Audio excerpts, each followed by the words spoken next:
Hola a todos desarrolladores y curiosos de todo el planeta. Hoy os voy a hablar de API REST y para hablaros de API REST y poder hablaros de las buenas prácticas de API REST, primero os vamos a entrar un poco en lo que es el protocolo HTTP.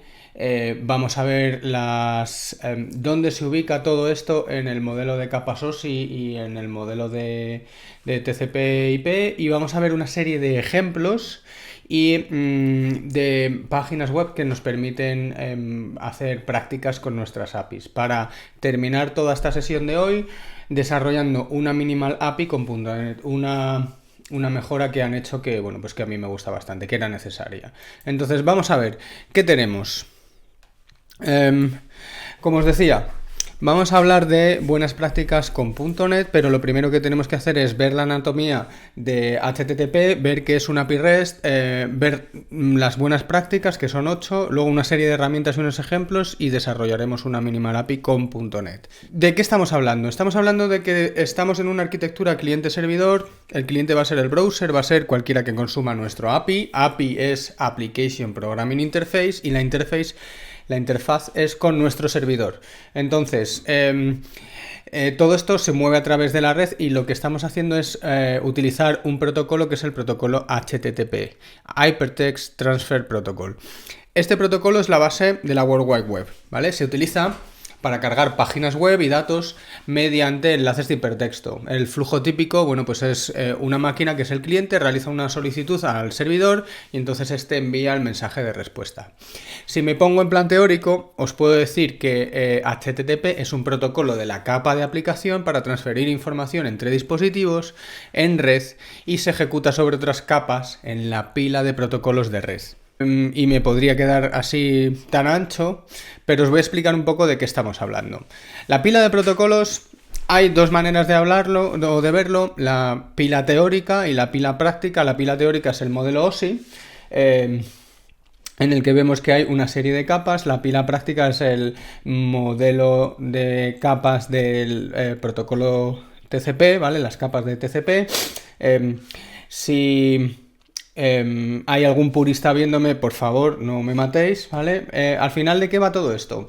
Va de hacernos entender cómo transmitimos la información desde la capa física, es decir, los impulsos eléctricos que representan un bit en nuestro cable o la modulación de las ondas en nuestra wifi, etcétera, etcétera, ¿vale? La capa física, cómo se enlazan los datos, cómo creamos una red, cómo transportamos esos datos, cómo se gestionan las sesiones en las comunicaciones one-to-one, peer-to-peer, broadcasting, bla, bla, bla, cómo se presenta la información para poder dar todos esos datos a la aplicación, ¿vale? Dependiendo de si estamos en el modelo OSI o en el modelo TCP, pues tenemos una serie de capas, pero en el fondo todas estas capas van de lo mismo, van de los bits, de los frames, es decir, de los conjuntos de bits que construyen el Ethernet, van de todos los paquetes que se envían a través de la red, lo que viene siendo IP, ¿vale? Y gracias a qué protocolos podemos transportarlos, el TCP o el UDP, ¿vale? Y transportamos segmentos dentro de estos paquetes.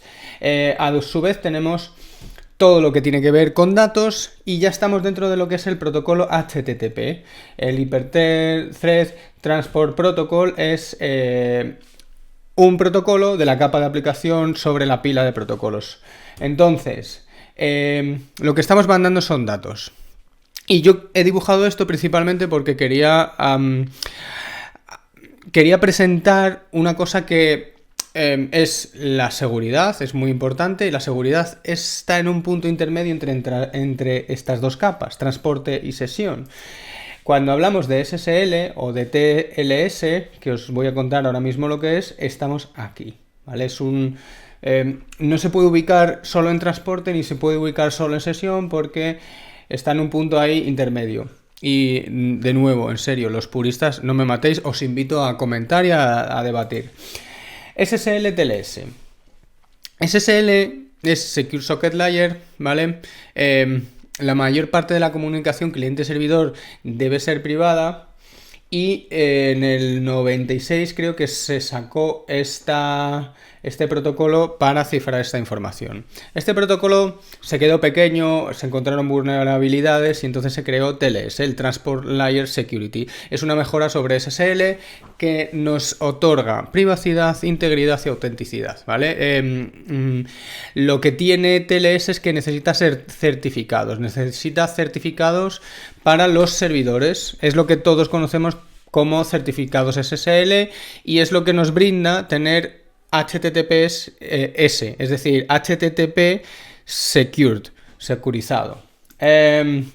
¿Cómo funciona todo esto? Pues hay una cosa que es el handshake. Tenemos a un cliente que quiere una conexión segura y se la pide al servidor. El servidor le dice, toma mi certificado. Entonces el cliente coge ese certificado y lo valida con una serie de firmas que tienen, entidades certificadoras conocidas, etc. Entonces, cuando el cliente reconoce ese certificado como válido, le dice, oye, pues mira, te genero esta clave y vamos a utilizar esta clave a partir de ahora para cifrar todas nuestras comunicaciones. El servidor le devuelve un OK y a partir de ese momento todo el tráfico, todos los datos que hemos visto en la anterior transparencia entre cliente y servidor, en vez de ir en texto plano, van cifrados. De tal forma que lo que es el propio protocolo HTTP y las peticiones y las respuestas, en vez de ir en texto plano, por ejemplo, un usuario y un password, pues van cifrado. Van dos chorizos de datos que en teoría nadie es capaz de descifrar. El HTTP es muy sencillo. Siempre es una petición y una respuesta. Es decir, dame un dato, toma el dato. Toma este dato, ok, me lo quedo. ¿Vale? Es sencillo. Vamos a ver ahora en qué... cómo se estructuran tanto los requests, las peticiones, como las respuestas. Es bastante sencillo. Una petición tiene tres partes, siempre. Un request line, un header y un body. El request line es el método de HTTP, la URL a la que ataca y el protocolo HTTP que estamos utilizando. Es decir, podemos utilizar un método get equipment y el protocolo HTTP 1.1 o con una URL un poco más elaborada, haciendo un poco de filtros, y lo veremos dentro de un ratito. Podemos hacer get, equipment, ordenados por nombre ascendente y por fecha de creación descendente, con este más y este menos que vemos aquí. ¿Qué tenemos en el header? Un conjunto de propiedades siempre separadas, nombre, dos puntos valor, en el que podemos tener control al caché o una clave de autenticación, etcétera, etcétera, porque headers hay muchísimos y podemos crearlos nuestros propios.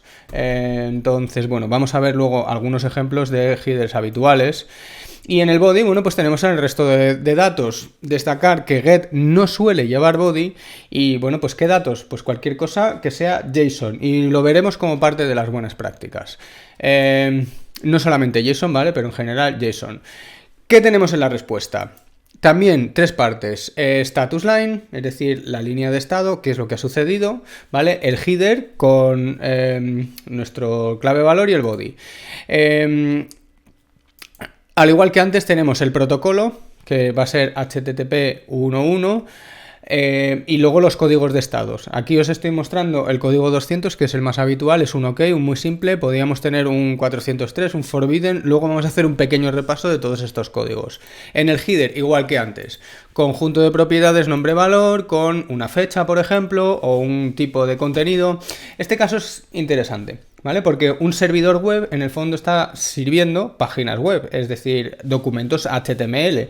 Cuando haces una petición GET sobre el protocolo HTTP, estás devolviendo una página web, que es el contenido es texto de tipo HTML con esta codificación, este charset. Entonces, ¿qué va a tener en nuestro caso la respuesta en el body? Vamos a tener todo el contenido HTML que le vamos a entregar al browser y que se va a renderizar.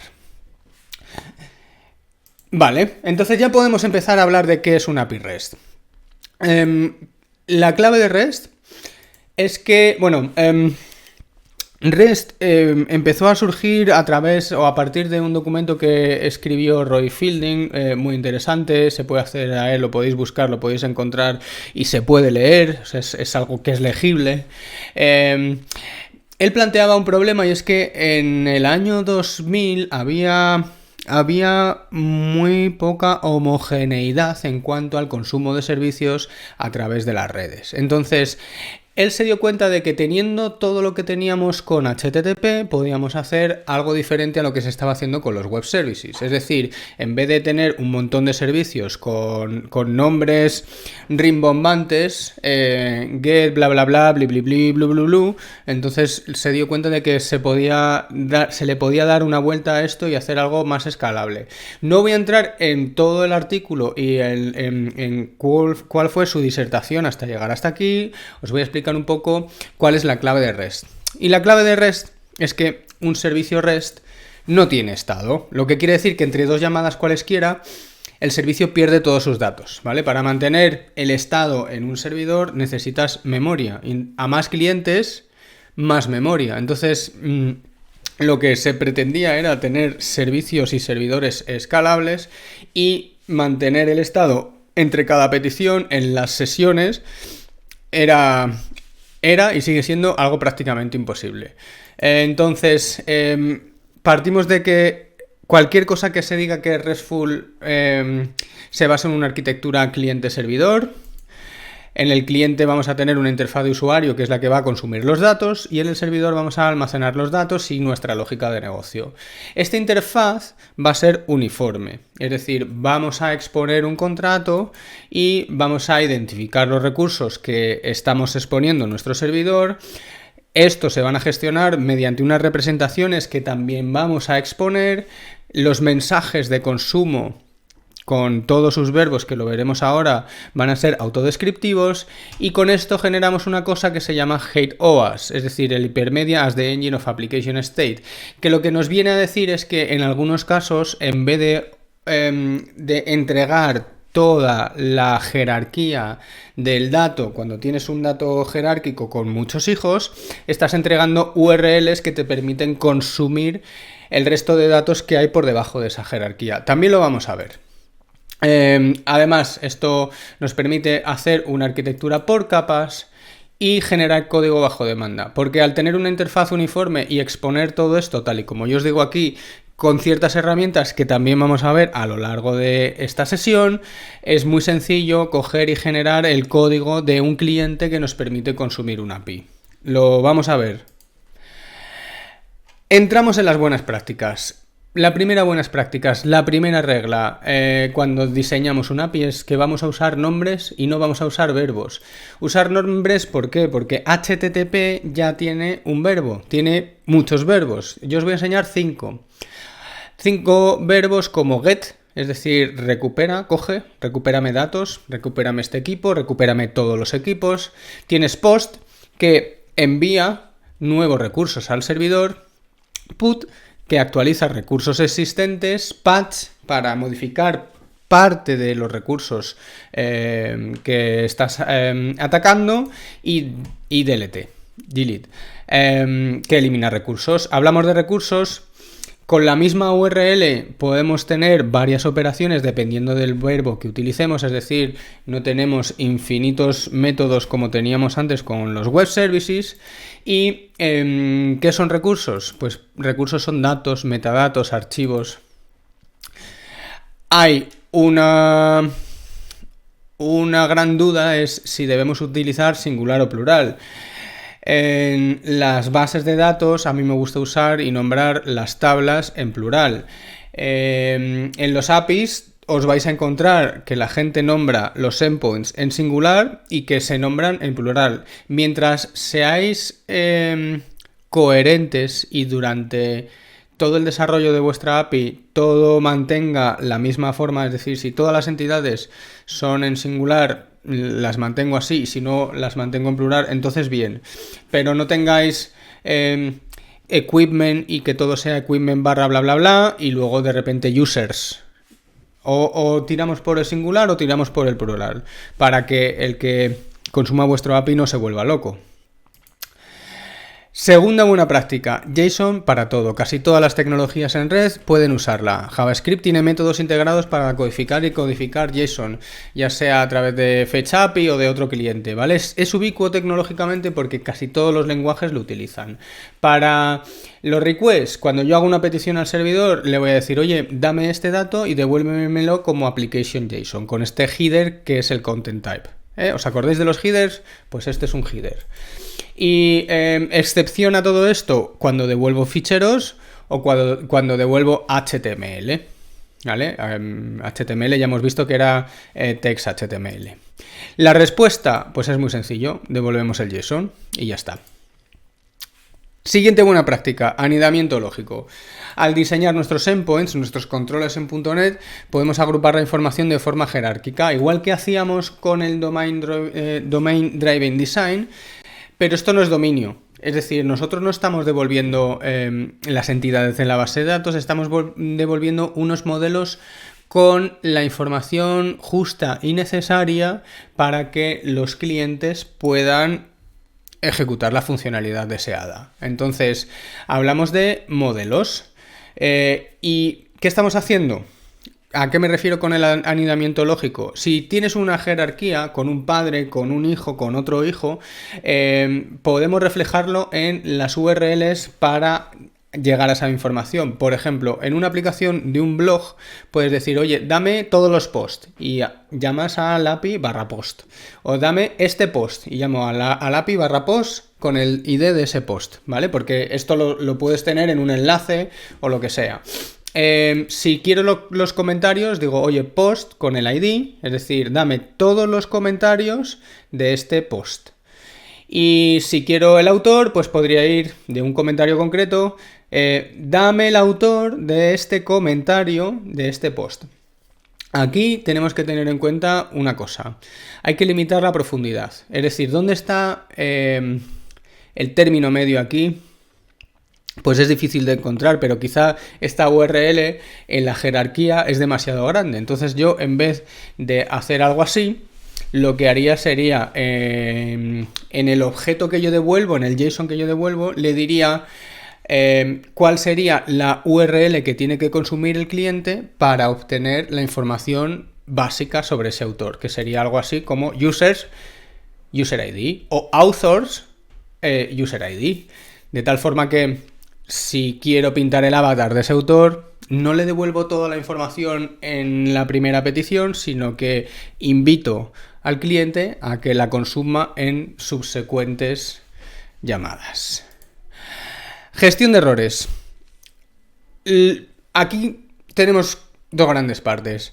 La primera es protegernos ante los errores. El servidor no puede caer. Si no tenemos controlado una excepción en donde sea y casca el servidor y se cae, tenemos un problema porque vamos a dejar sin servicio a un montón de clientes. Entonces el servidor no puede caer. Además, si lo estamos haciendo bien, dentro de todos nuestros trycats tendremos una buena política de logs y registraremos todo. Luego, la segunda parte, devolver códigos estándar. Si recordáis, en las respuestas de HTTP, en el status line, tenemos los códigos de estado. Tenemos códigos de estado para respuestas de información, para respuestas de éxito, como el típico 200 OK, 201 que se ha creado, 202 que se ha aceptado el mensaje. Hay muchos, los podéis buscar. Mensajes de redirección, que son todos los que recibe nuestro browser cuando se han redireccionado DNS. Y luego dos grandes bloques con respecto a los errores. Tenemos todos los 400 que son errores de clientes, como por ejemplo que se ha formado mal la petición, que no estás autenticado, estás sin autorización, o que aunque estás autenticado no tienes permiso, ¿vale? Y un 404 que estás atacando a un endpoint que no existe. Y luego por otro lado tienes los errores de servidor, como por ejemplo internal server error, mal not implemented, mal bad gateway. Este sucede cuando haces un hop a otro servicio. Tú imagínate que nuestro servidor está consumiendo otro servicio en Google y hemos hecho mal la petición por lo que sea. Bueno, pues al final vamos a devolver esto, que uno de los servicios que consume nuestro servicio no funciona. Servicio no disponible o timeout, ¿vale? Dicho todo esto, vamos de nuevo hacia los datos. La quinta buena práctica se refiere a los datos, porque las bases de datos que hay detrás de una API REST pueden volverse muy grandes. A veces hay tantos datos que es imposible devolverlos todos. Necesitamos formas para filtrar elementos, ordenarlos, paginar los datos, ¿vale? Y esto lo vamos a hacer, para aumentar el rendimiento lo vamos a hacer con los query params. Es decir, en la URL vamos a añadir una serie de parámetros para filtrar, ordenar y paginar. Por ejemplo, si pido entities con el ID 123, esto me va a devolver un entity. Podría poner un rango, min, max, podría ordenar, oye, ordéname de forma ascendente mediante el nombre, de forma descendente después por fecha de creación. Podría, no lo sé, pedir aquí páginas, etcétera. No solo podemos hacerlo por query params, sino en las búsquedas suelen ser métodos post. Es decir, aquí estamos filtrando con un get entities, bla, bla, bla, pero si hiciéramos un método de búsqueda implica un post. Vamos a crear una sesión de búsqueda y en el objeto de búsqueda vamos a decirle qué página queremos, cuáles son nuestros criterios de búsqueda, cuántos elementos hay en la página, etcétera, etcétera. No es el objetivo. El objetivo es que sepáis que deberíamos dar mecanismos para filtrar, ordenar y paginar. Y esto lo vamos a hacer cuando documentemos nuestro API al público en general. Siguiente, seguridad. Hemos hablado bastante, y de hecho el principio de la presentación partió de esta slide porque se me quedaba muy corta, de HTTPS. Sabemos que estamos hablando de API REST que van sobre HTTP y que tenemos que utilizar SSL o TLS para la seguridad, privacidad, integridad, autenticidad. Necesitamos estos certificados, instalarlos en el servidor, ya sabemos cómo funciona nuestro handshake, ¿vale? Pues eso es la seguridad. No olvidemos nunca usar HTTPS. De hecho, desde hace 3 o 4 años para acá, prácticamente ninguna página web que se precie funciona solo sobre HTTP. ¿Qué más? Bueno, pues de lo contrario, cualquiera puede ver nuestros datos de forma abierta, transparente, en texto plano.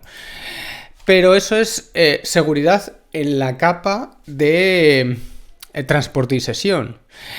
Hay que tener seguridad en las capas de aplicación, me da igual el modelo que estemos mirando. Los roles y los permisos nos deben obligar debemos tener roles y permisos para proteger nuestros datos y para proteger la funcionalidad. Por ejemplo, debería tener ubicados los endpoints para administración y tenerlos más protegidos, y los datos, cuando hablo de proteger los datos, me refiero a que yo no puedo llamar a modificar el perfil de un usuario que no sea mi usuario. Es decir, dentro de nuestro código, en ese endpoint que recoge la actualización de un perfil de usuario, deberíamos ver si el usuario que está llamando a ese endpoint es el dueño de ese perfil.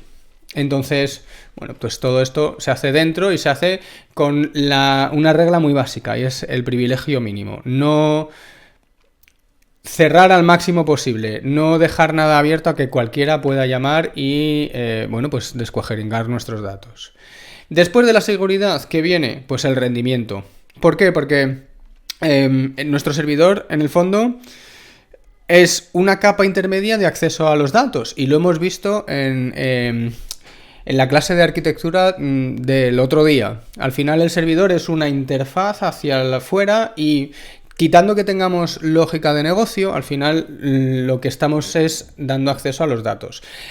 El acceso a los datos es un nuevo hub que puede ralentizar todo. Entonces cuando hablamos de rendimiento hablamos de cachés, de usar cachés, ¿vale? Para poder acceder más rápido a los datos.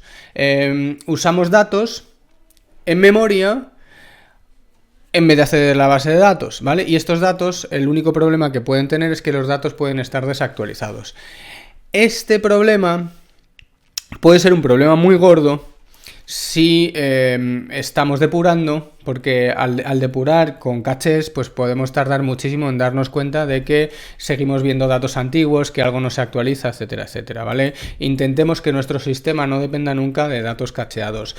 Que los datos cacheados sean muy controlables y que tengamos muy claro dónde están, ¿vale? Pero al final, el bottleneck, el cuello de botella en estas aplicaciones es que tengamos que acceder a la base de datos. ¿Qué posibilidades hay respecto a las cachés? Bueno, la primera es delegar el cacheado al browser. Decirle en el header, oye, a partir de aquí, todas estas peticiones, cachéamelas. Podemos tener nosotros una pequeña base de datos desarrollada en memoria, con una in-memory database o yo que sé, un pequeño diccionario clave-valor con lo que queramos, o podemos utilizar bases de datos intermedias tipo Redis, es decir, la primera vez que alguien pide un dato, si no lo tengo en Redis, que es súper rápido, me voy a la base de datos, lo recupero, lo guardo en Redis y lo devuelvo, y la siguiente vez que alguien me pide ese dato, lo tengo muy cerquita de la respuesta y lo devuelvo. Al final es acelerar, es mejorar el rendimiento. Para todo esto, y no puedo entrar porque si no se me hace la clase infinita, tenemos el header de caché control. Perdón. Con este podemos decir cómo y dónde se va a almacenar en caché, en el cliente servidor, nuestros datos y cuál va a ser la caducidad. Todo esto respecto a rendimiento, principalmente cachés. Última buena práctica, ser cuidadosos con el versionado. ¿Cómo el versionado? Bueno, pues si mantenemos una API, al final la API la van a estar consumiendo múltiples clientes, tanto desarrollados por nosotros como desarrollados pues por la comunidad. Nosotros vamos a hacer públicos nuestros contratos y nuestro acceso a datos, ¿vale? Tendremos mecanismos para otorgar acceso o no, con cuotas de llamadas, de lo que queramos. Al final no podemos obligar a todos nuestros clientes a actualizarse a la vez. Entonces lo que sí que podemos hacer es dar fechas o pedir que se actualicen e ir generando varias versiones, pero esas versiones deben coexistir a la vez, ¿vale? Entonces, ¿qué opciones tenemos? Pues podemos ir generando nuestras versiones en diferentes subdominios y tener, por ejemplo, api.mydomain.com, la siguiente versión api2.mydomain.com, api.next.mydomain.com. ¿Lo veis? Al final esto es costoso porque al final te toca... si lo quieres tener securizado, necesitas comprar unos certificados Wildcard que son muchísimo más caros que los certificados normales, los monodominios. Lo que podemos hacer es trabajar con el enrutado. Es decir, puedo tener mydomain.com/API, que sería la primera versión o la versión 0, la segunda versión podría colgar de API/V1 y la siguiente de V2, etcétera, etcétera, y podríamos ir comunicando en nuestra documentación o en nuestra página web cuál va a ser la fecha límite de soporte para estas diferentes APIs y cuándo va a estar deprecada y cuándo va a dejar de existir y lo vamos a quitar. Entonces esto va a permitir que los clientes se vayan actualizando. Y hasta aquí lo que son las buenas prácticas. Herramientas. Yo estoy firmemente convencido de que una de las principales herramientas a tener en cuenta cuando hablamos de APIs es Swagger. Swagger, vamos a verlo.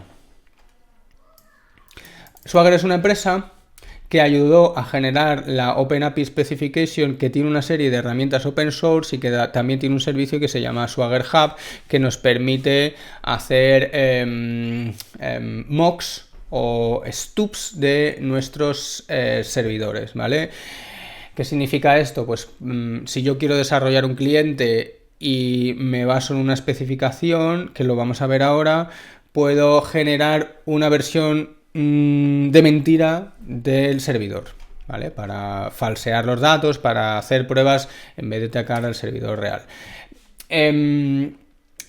De nuevo, los que ya conocéis esto, no me matéis, de lo que se trata es de resumir y de darle acceso a toda esta información a los que están empezando.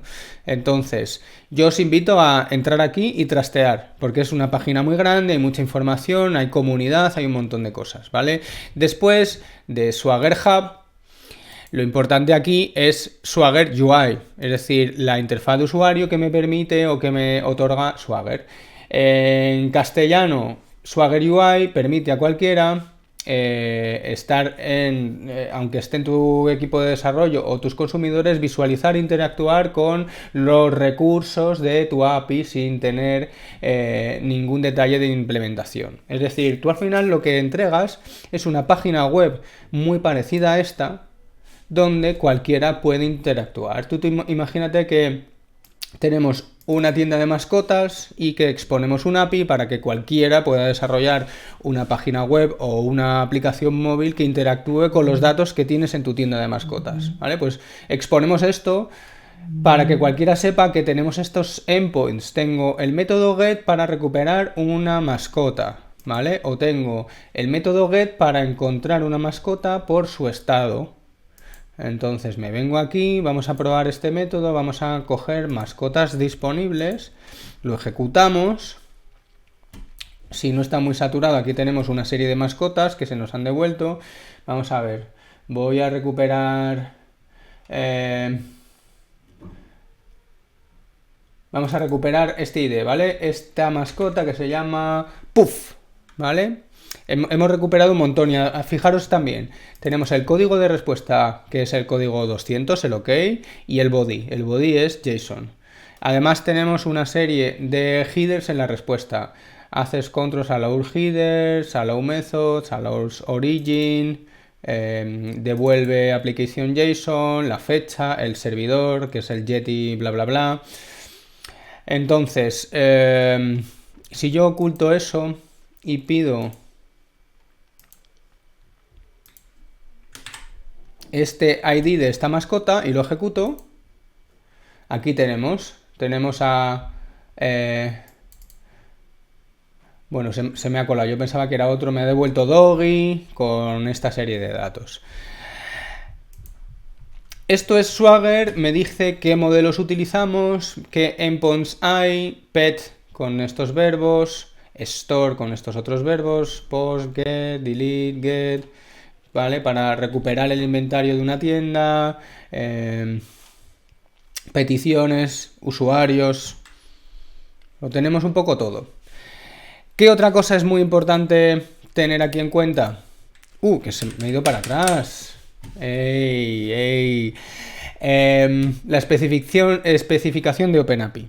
Después de Swagger vino OpenAPI. Swagger era una empresa y todo lo que hicieron para desarrollar estas interfaces tan chulas de Swagger, hicieron un esquema JSON para que cualquiera pudiera de forma automatizada generar clientes para consumir las APIs dada esa especificación. No puedo entrar en detalles tampoco, pero yo os recomiendo que entréis a mirar la especificación y que miréis qué aspecto tiene el esquema, lo que hay, etcétera. Y os ponéis a investigar y podéis buscar, por ejemplo, algo como... estoy improvisando, ¿vale? Pero... generate types... Angular Service by OpenAPI.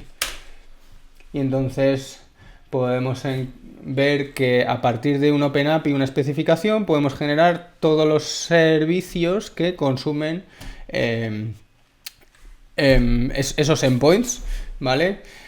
¿Qué endpoints, por ejemplo? Bueno, pues el Pet Service, el Store Service, el User Service. Podríamos venirnos aquí y generar todo eso. No voy a entrar en detalle, esto me lo acabo de inventar, no estaba en el guión, pero bueno.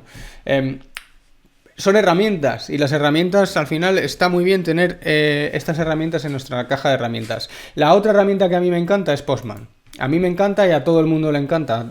Si quieres comunicarte con cualquier API y hacer pruebas, pues tienes Postman, que tienes la versión web o la versión escritorio. La versión escritorio no os la puedo enseñar porque estoy trabajando con un cliente y tengo un montón de cosas suyas, pero la versión web sí. Y en la versión web, si me vengo a esta colección de aquí, no, que está vacía, aquí podemos ver que tengo una serie de métodos que puedo llamar. Mira, puedo hacer un get a todo esto de aquí, que es que me recupera post. Y lo llamo Y esto me devuelve un 200 en 564 milisegundos y este es el tamaño. Si vuelvo a llamar, pues en 185. Con esto podemos hacer un montón de pruebas. Si en vez de coger ese quiero este, pues aquí lo tengo. ¿De dónde me he sacado esta URL para probar? Bueno, pues es parte de lo que os quería enseñar también hoy. Tenemos JSON Placeholder, que es esta página web en la que, bueno, pues hay una serie de URLs que podemos probar. Vais a ver, bueno, yo he probado post, pero tienes to-dos, tienes una serie de elementos, por ejemplo, post, comments, album, fotos, to-dos, users. En esta página pues podéis ver diferentes endpoints para jugar, ver lo que trae, ver si somos capaces de serializar el JSON, etcétera, etcétera. Jugar con nuestro Postman a ver si vemos los headers, ¿vale? Porque esto me devuelve un montón de headers, tamaños, fechas. Mirad, por ejemplo, lo del caché. El caché está diciendo que el tamaño, la vida máxima es de 43.200 milisegundos y la vida de este objeto que he devuelto tiene 9.530, ahora tiene 15.042, 15.045. Bueno, se ha refrescado antes. Bueno, podéis jugar, ¿vale? De eso se trata, es a lo que yo había venido. Pero si os gusta jugar, y yo entiendo que aquí a todo el mundo sois un poco frikis, os gustará más jugar con el API de Marvel. Marvel está exponiendo un API, puedes pedir una key, ¿vale? Que te obliga a registrarte, evidentemente, y luego hacer unas llamadas de prueba. Unas llamadas de tipo, fijaros, es la primera versión de su API, es decir, /v1, con todo lo público y son personajes, dado un personaje en qué cómics aparece, dado un personaje en qué eventos aparece, ¿vale? Podéis hacer las llamadas, esto te está diciendo qué tipos de respuesta hay, es decir, estos documentos de API son autodescriptivos y me permiten generar clientes de forma mucho más sencilla. Incluso casi automática, si cumplen con la especificación OpenAPI. Entonces, ¿os gusta Marvel? Jugad con Marvel. ¿Qué nos gusta Marvel? Bueno, os propongo que uséis el API de Pokémon, ¿vale? Que también lo tenéis aquí. Se puede trastear, se puede hacer llamadas. No me acuerdo, ¿vale? Pero tienes aquí, puedes mirar la documentación, etcétera. Este API está también bastante bien documentada. Hay APIs muy bien hechas, muy bien documentadas. Por ejemplo, la de lo diré, Stripe API. Esta página está súper bien, te explica todo, te enseña qué clientes puedes utilizar, en fin, un montón de cosas. Para el que no conozca, Stripe es pues una de las pasarelas de pago más utilizadas en todo el planeta. Y bueno, a grandes rasgos eso es todo lo que tenía preparado para que jugáramos. Lo siguiente, a ver cuánto llevo 38 minutos grabados. Vamos a desarrollar un Minimal API con .NET. ¿Qué es un Minimal API? Bueno, antes, voy a ir abriendo Visual Studio. Antes, para desarrollar un API con .NET, pues había que tener mucho boilerplate, ¿vale? Demasiado código para hacer poca cosa. Y cuando empezó .NET Core, pues nos costaba mucho tener una aplicación con un Swagger y empezar a jugar y a trastear. Ahora, sin embargo, es súper sencillo y os lo voy a demostrar porque si me vengo aquí a Visual Studio Community o el que sea y le digo, oye, vamos a desarrollar un ASP.NET Core Web API, lo voy a llamar test 1 y voy a decirle, oye, no uses controles, ¿vale? Te pone aquí un check to use minimal API.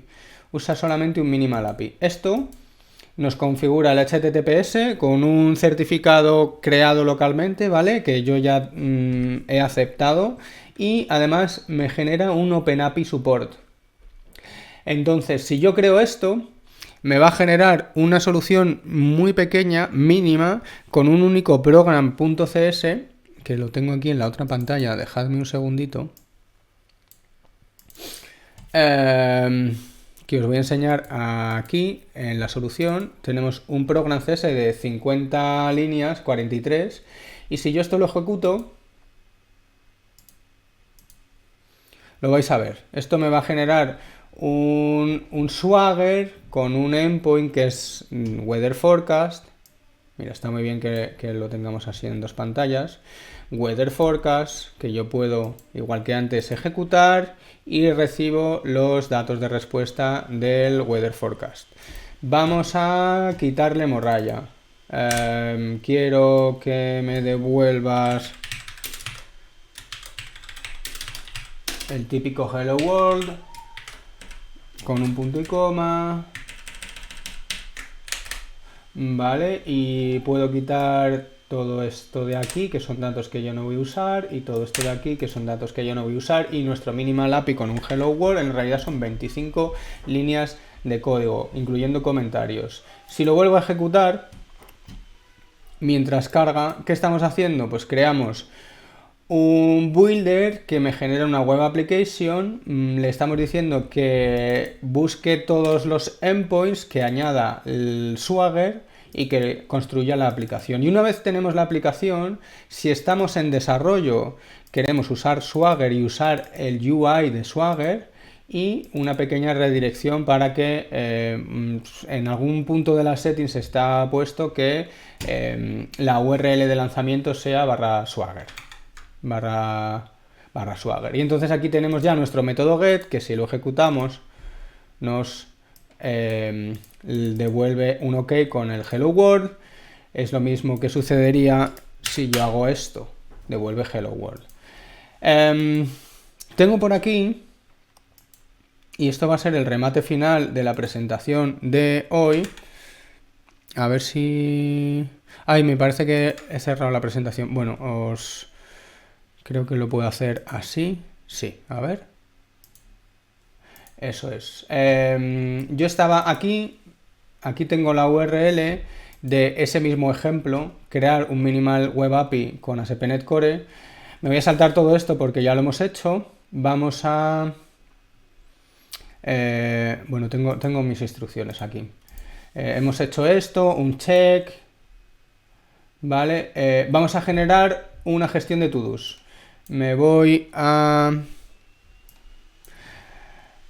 instalar estos paquetes nuggets y voy a copiar un código porque no me apetece escribir todo eso. Es un código muy pequeñito. ¿Dónde lo tengo? Aquí. Vamos a poner esto en una pantalla y esto en la otra. Lo paro. Fijaros, vamos a convertir. ¡Ay! Vaya.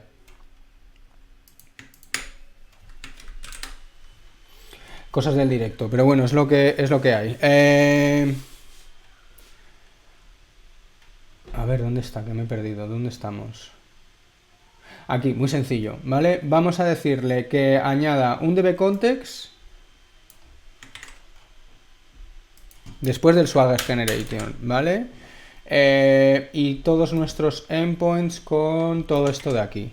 Es decir, a partir del map-get que hemos hecho antes, todos estos to-dos. Necesitamos además instalar estos dos paquetes Nugget, ¿vale? Microsoft Entity Framework in Memory, porque vamos a hacer una aplicación en memoria. ¿Dónde estás? Pim, pam, manage Nugget packages. Browse, pim, pam, pum. Instalamos, OK, o acepto. Y vamos a instalar también esto. OK, acepto. Y me falta el using, que lo tengo aquí. Si no se queja, antes de usar in memory, le digo que tal. Y ya no tengo ningún error. La verdad es que estoy sorprendido de lo rápido que lo he hecho. Aquí vamos a tener un API con una serie de gets y un post, ¿vale? Y podríamos tener también un put, eso es, y un delete. ¿vale? Vamos a... Eso, así un poco más indentado. Esto debería funcionar y debería mostrarme un Swagger con todos estos endpoints. Efectivamente, aquí lo tenéis. Puedo coger... Aquí tengo el Hello World, aquí tengo todos los to-do items, aquí puedo crear uno, aquí puedo completar uno. No, coger todos los completados, coger uno por ID, actualizar uno o borrar uno. Digamos que tenemos todo lo que es el ciclo de entidades, el típico CRUD, create, readd, update, delete. Vamos a verlo. Ejecuto y me devuelve un OK con una lista vacía, porque no hay ninguno, ¿vale? Vamos a crear uno, vamos a crear un to-do item. Me cojo el objeto este, lo voy a llamar, bueno, el ID no lo necesita porque el ID, lo he visto por aquí, el ID es, al ser int, creo que es autoincremental.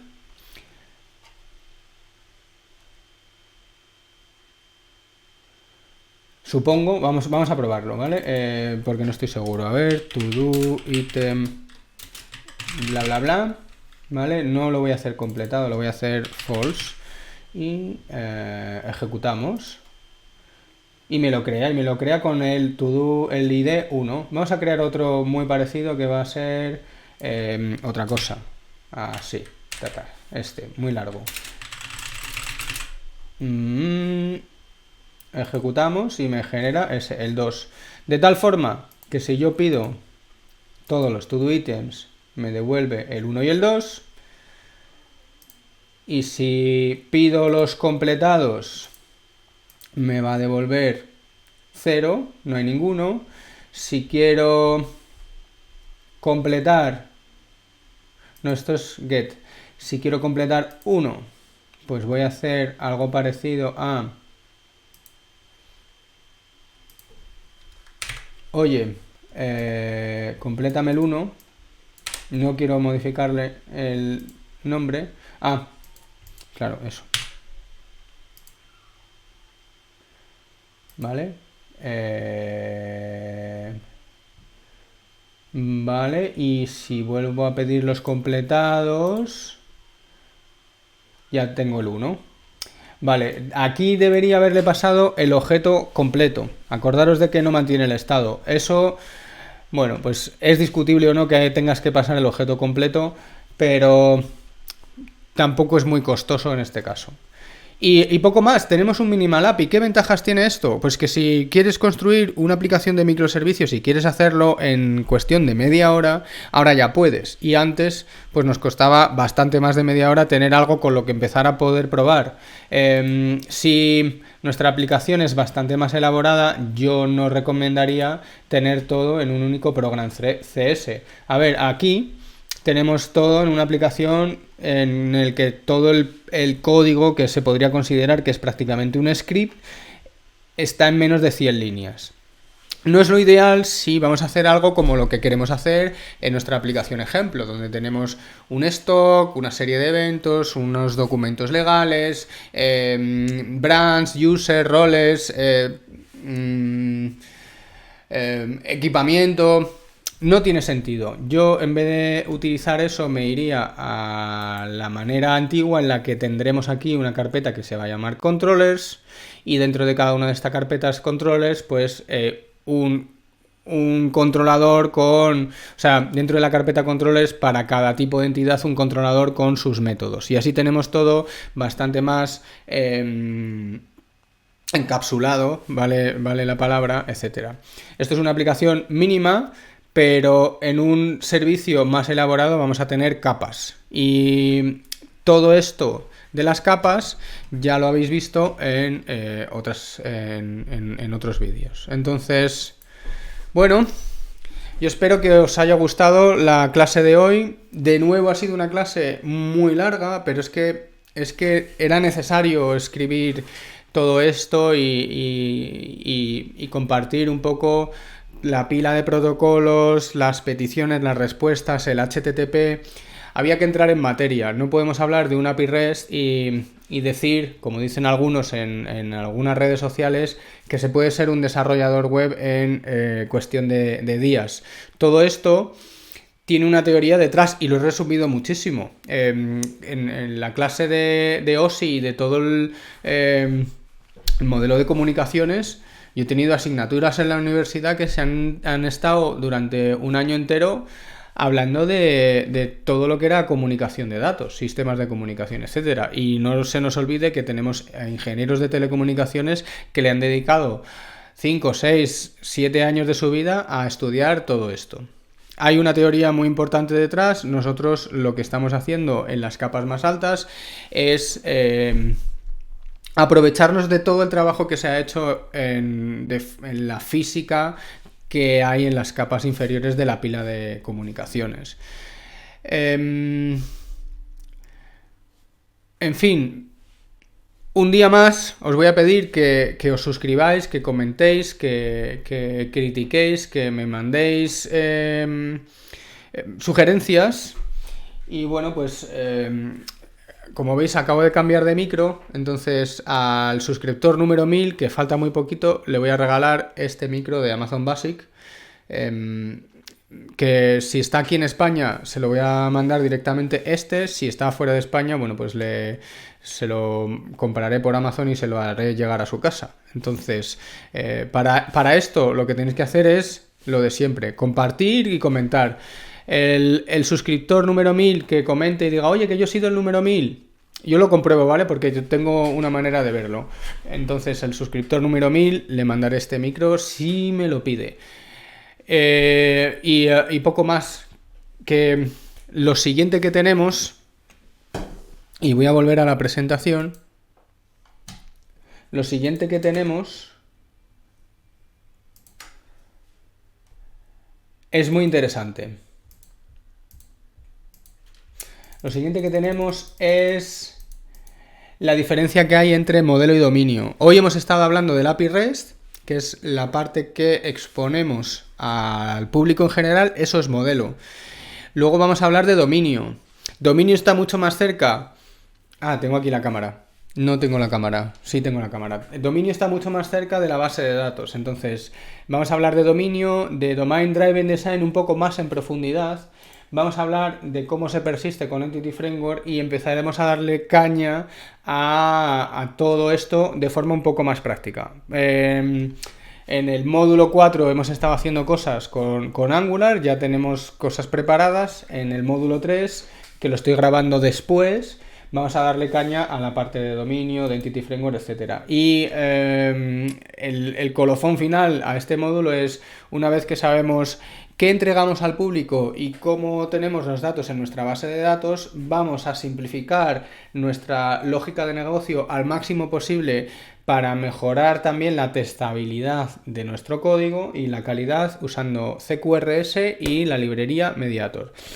Todo esto viene después. Entonces, de nuevo, suscribiros, mandadme preguntas, sabéis dónde estoy. Es muy fácil conectar conmigo, juan@jgcarmona.com. Seguimos en contacto y yo espero que tengáis un buen fin de semana o una semana para los que veáis esto mañana. Así que nada, nos vemos pronto. Un saludo a todos. Chao, chao.